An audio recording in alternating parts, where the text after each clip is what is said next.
ग्रंथ का विचार करते हुए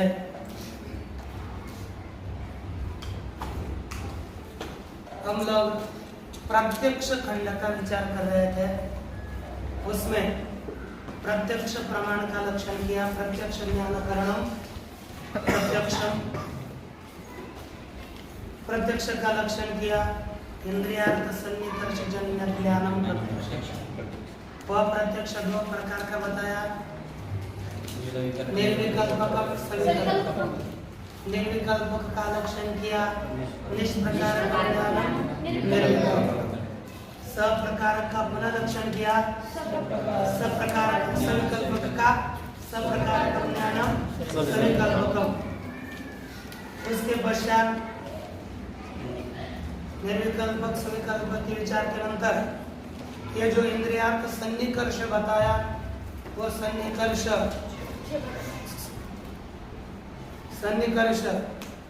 ये कितने प्रकार के हैं? 6 प्रकार के सन्निकर्ष। तो सन्निकर्ष उसमें पहला संयोग सन्निकर्ष। इस ग्रंथ में उदाहरण रूप से बता देना, घर जाकर बजाना।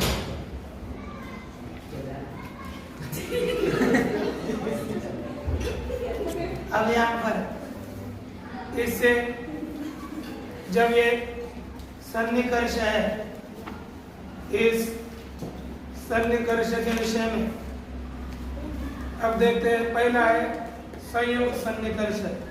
मूल में लिखा चक्षुषा घटादि द्रव्य प्रत्यक्ष जनने संयोग सन्निकर्ष।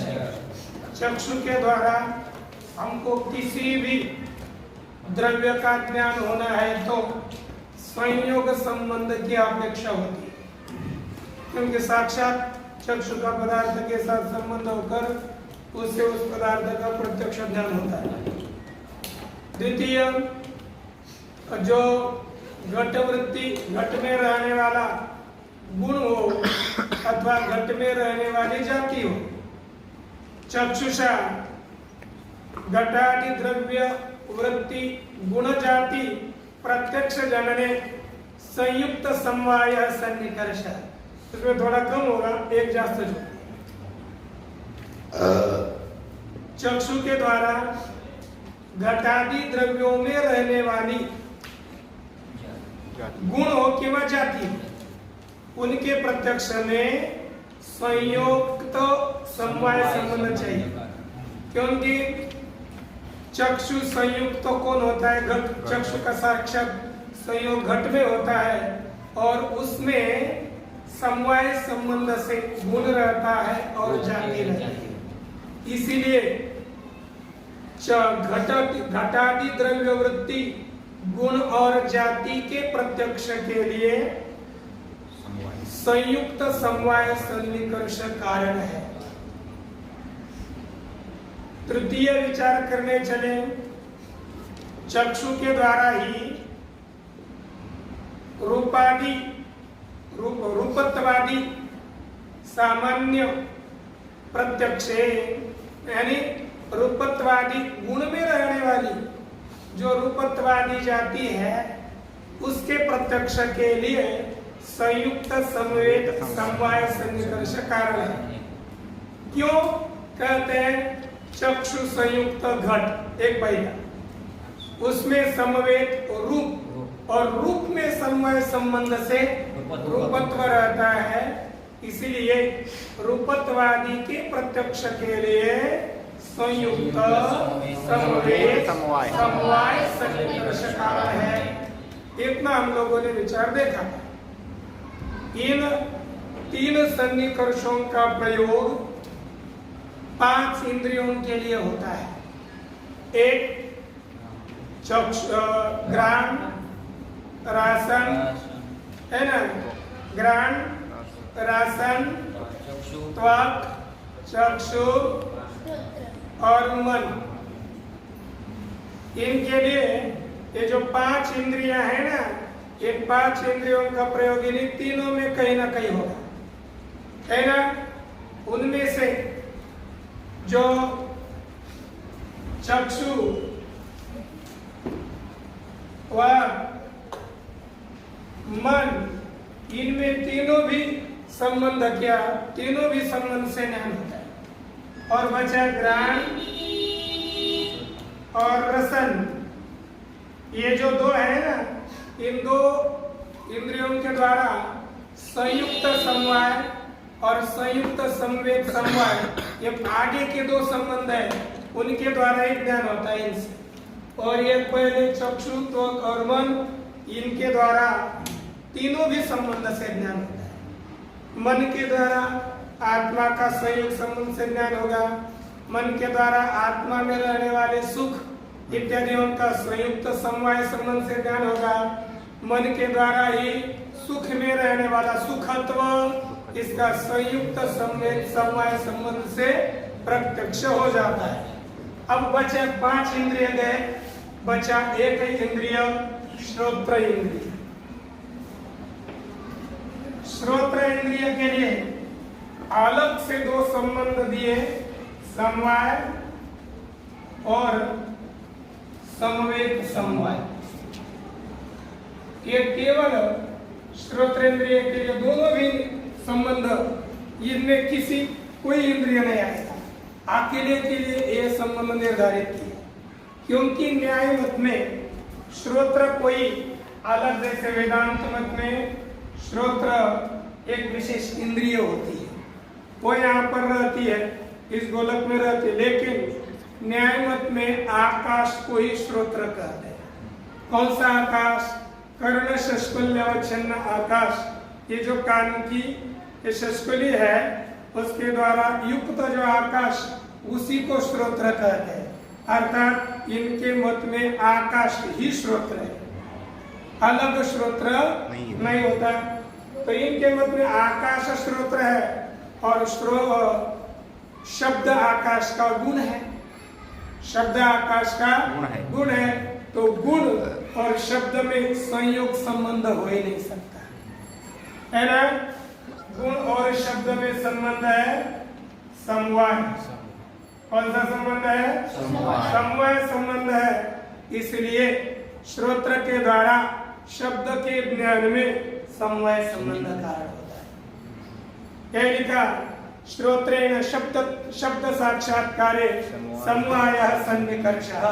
यही कहना, श्रोत्र के द्वारा शब्द के साक्षात्कार में कौन सा सन्निकर्ष है? समवाय सन्निकर्ष है। क्यों? क्योंकि श्रोत्रस्य शब्दस्य श्रोत्रे समवाय आता है। कुछ होगा कि नहीं?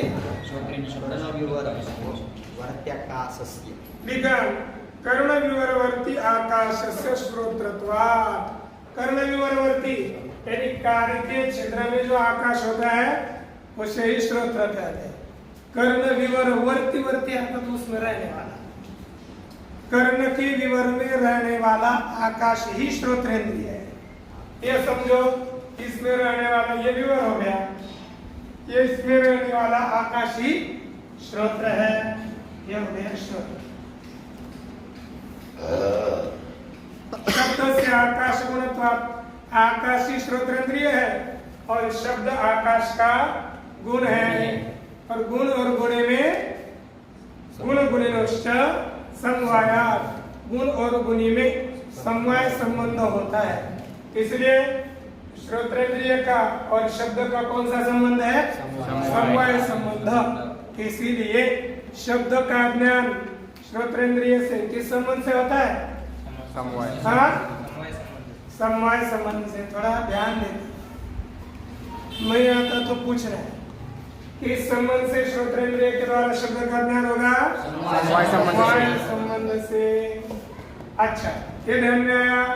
तो इसी का अब पदकृत्य देखो क्या लिखते हैं। इन्होंने पदकृत्य में कुछ लिखा नहीं, यही लिखा है। अब इसके बाद आगे का शब्दत्व का साक्षात्कार करना है। इसका शब्दत्व का, ये देखो, ये शब्द उसमें रहेगा शब्दत्व। तो देखो, पहला जो है श्रोत्र का शब्द के साथ समवाय संबंध, इसलिए श्रोत्र संवेद हो गया शब्द, और शब्दों में सब शब्दों के संबंध से रहता है समवाय संबंध से। तो श्रोत्र संवेद शब्द और शब्द का समवाय शब्दत्व में, इसीलिए शब्दत्व साक्षात्कार में समवेत समवाय सन्निकर्ष लिखा। शब्दत्व साक्षात्कारे समवेत समवाय सन्निकर्ष। श्रोत्र संवेते शब्दे शब्दत्वस्य समवाया। क्या लिखा? श्रोत्र संवेते शब्दे, अर्थात श्रोत्र में समवाय संबंध से रहने वाला जो शब्द, श्रोत्र में समवाय, श्रोत्र यानी आकाश, श्रोत्र अर्थात आकाश में रहने वाला समवाय संबंध से शब्द, और शब्द में शब्दत्व का समवाय संबंध है, इसलिए लिखा श्रोत्र समवेते शब्दे शब्दत्वस्य समवायात्। इसलिए शब्दत्व का ज्ञान किस संबंध से होगा? समवेत समवाय। कभी भी ध्यान में आएगा कि नहीं? समवाय सन्निकर्षम उदाहरति। यहाँ पर नीचे पदकृत में लिखा समवाय सन्निकर्ष का उदाहरण देते हैं। क्या है? जननीयो इति शेष। इथं काय करायचं? श्रोणे श्रोत्रेण शब्दत्व शब्द साक्षात्कारे जननी इसका संबंध जोड़ायचं। क्या जोड़ना है? जननी ये जोड़ना है। तो श्रोत्र के द्वारा शब्द का साक्षात्कार उत्पन्न करना हो तो कौन सा संबंध है? समवाय सन्निकर्ष कारण है। शंका करते ननु श्रोत्र शब्दयोः कथम समवायः इति अपेक्षमाणं प्रति तम उपपाद्य दर्शयति। यहाँ पर समवाय संबंध बताया ना, तो कहते श्रोत्र और शब्द, श्रोत्र शब्द, इन दोनों में समवाय संबंध कैसे है? ये शंका होती है, उसको सिद्ध करके दिखाते हैं। उपपा लिखा ना, तम उपपाद्य दर्शयति, सिद्ध करके दिखाते। कैसे? उन्होंने बताया, अरे कर्ण विवरवर्त्याकाशस्य श्रोत्रत्वात्, कर्ण के विवर में रहने वाला आकाश ही श्रोत्र है, और शब्द से आकाश गुणत्वात्, शब्द आकाश का गुण है। किसका गुण है? आकाश का। और गुण गुणी में समवाय संबंध होता है, इसीलिए शब्द और श्रोत्र का समवाय संबंध है। ये उन्होंने सिद्ध करके मूल में दिया। अथो समवाय से नित्यत्वेन शब्द प्रत्यक्षे को व्यापार इति चेत।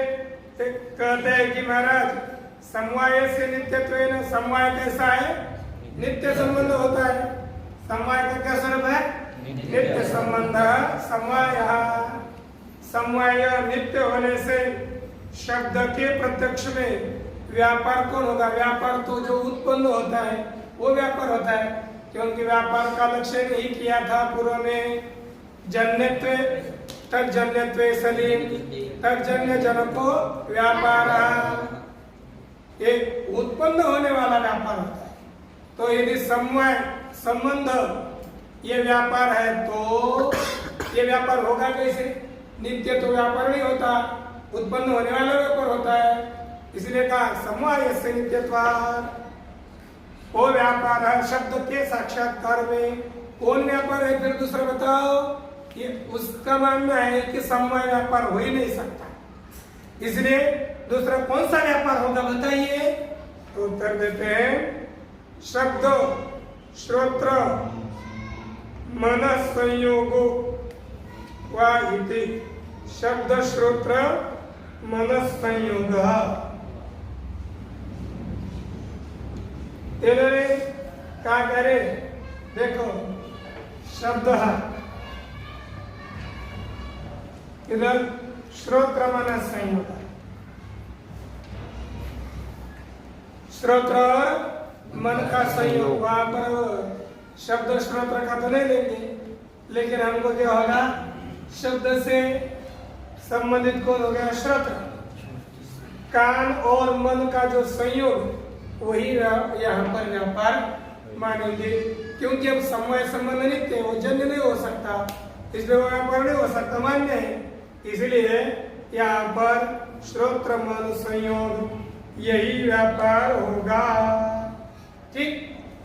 और बाद में दूसरा जो अपना शब्दत्व साक्षात्कार संवेद समवाय सन्निकर्ष दिया ना, उसमें श्रोत्रेण शब्दत्व साक्षात्कार जननीय संवेद समवाय सन्निकर्ष, ऐसा एक दो पद डालने हैं अन्वय के लिए। इतना इसका कथन किया। अब इन दोनों का अनुकर्षण अध्ययन करना चाहिए यह बताया। यह बताने के बाद 5 संबंधों का पूरा विचार हुआ।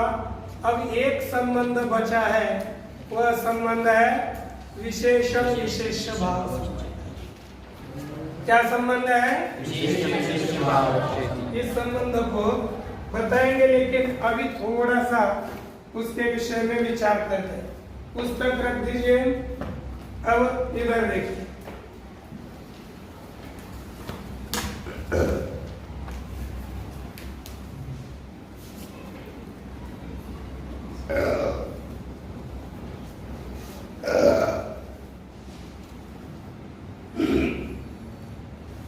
जब डकर आता है तब बंद किया करो। अब यहाँ पर लिखा विशेषण विशेष भाव। विशेषण विशेष भाव यही सन्निकर्ष है। विशेषण विशेष भाव एक सन्निकर्ष है। इसके पहले हमको व्युत्पत्ति देखनी है, ये बनता कैसे शब्द। पुस्तक की ओर देखने की कोई आवश्यकता नहीं, सीधा आगे देखिए। इसमें समास होगा विशेषणंच विशेषंच एक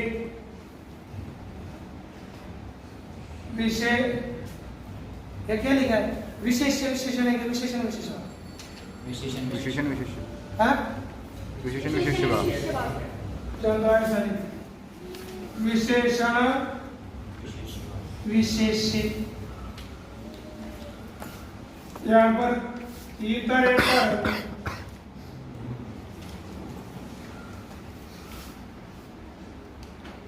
द्वंद्व समास हुआ। कौन सा समास हुआ? इतरेतर द्वंद्व समास। क्योंकि इतरेतर द्वंद्व में दो आप होंगे तो द्विवचन आता है, तो विशेषण विशेष्य ऐसा हो गया। और इसके बाद तयो अर्थात विशेषण विशेषयो विशेषण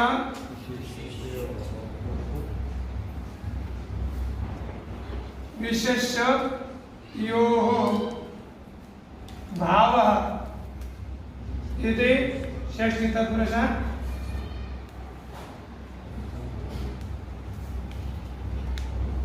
समास है, जोड़कर बन जाता है विशेषण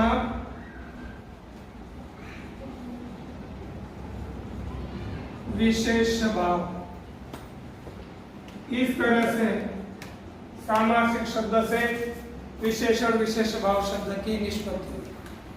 विशेषण एक और दूसरा विशेष, उनमें विशेषण और विशेष विशेषण विशेष्य, उन दोनों का भाव विशेषण विशेष भाव। पहले द्वंद्व समास हुआ, बाद में षष्ठी तत्पुरुष समास हुआ। यहाँ पर एक नियम आता है, ये लिख कर रखना है। द्वंद्वान्ते श्रूयमाणं पदम प्रत्येकम अभिसंबध्यते। प्रत्येकम अभिसंबध्यते। एक नियम है, द्वंद्व समास के अंतिम में सुना जाने वाला पद इसके द्वंद्व अंत अर्थात द्वंद्व समास के अंतिम में, श्रेयमाण अर्थात सुना जाने वाला पद प्रत्येक के साथ जोड़ा जाता है, प्रत्येक के साथ। यह द्वंद्व समास हो गया था विशेषण विशेषण में, उसके बाद में क्या पद जोड़ दिया, भाव। तो भाव ये सब के साथ जोड़ा जाता है। अर्थात दो कौन थे, दो, एक विशेषण है और दूसरा विशेष है, तो दोनों के साथ अलग अलग जोड़ेंगे तो क्या हो गया, विशेषण भाव, और दूसरा हो जाएगा विशेष भाव। ये दो संबंध है, क्या हो गया, विशेषण भाव और विशेष भाव। ये भाव भाव दिखाए ना आपको, भाव भाव, इसके लिए एक भाव लगता है। ठीक है, भाव शब्द का अर्थ लघु सिद्धांत कौमुदी में आगे जाकर एक तस्य भाव कोतलव सूत्र आता है। ये भाव अर्थ है, भाव कौन है, अर्थ। इस भाव अर्थ में त्व और तल प्रत्यय होते हैं। कौन कौन से, त्व और तल। तो हम भाव हटा करके तल भी रख सकते हैं और त्व भी लिख सकते हैं। तो यहाँ पर हम भावार्थ में जो तल आया उसको लिखेंगे तो क्या होगा, विशेषणता। क्या हो जाएगा, और भाव के स्थान पर यहाँ पर तल लिखेंगे तो होगा विशेषता। इस तरह से दो सन्निकर्ष निष्पन्न होते हैं, इनका अच्छी तरह से ध्यान में रखिए। पहले लिखिए।